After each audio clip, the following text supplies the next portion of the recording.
చెడు స్త్రీలు ఎప్పుడూ ఇవే ఆలోచిస్తూ ఉంటారు. అందరికీ నమస్కారం. ఈ వీడియోని చూసే ముందు ఈ వీడియోని లైక్ చేయండి. అలాగే జై శ్రీ కృష్ణ అని కామెంట్ చేయండి.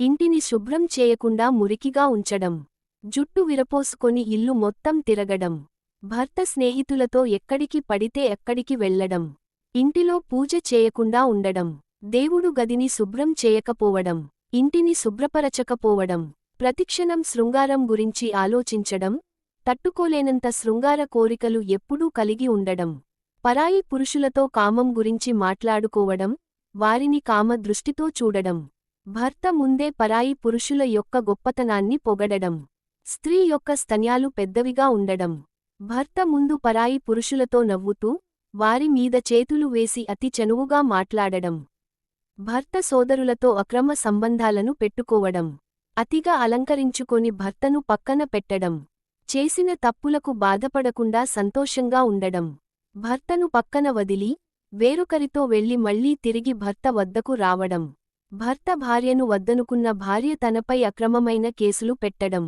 ఇవి స్త్రీ యొక్క చెడు లక్షణాలు. ఇలాంటి స్త్రీలు కుటుంబంలో ఎప్పుడూ సంతోషంగా ఉండరు.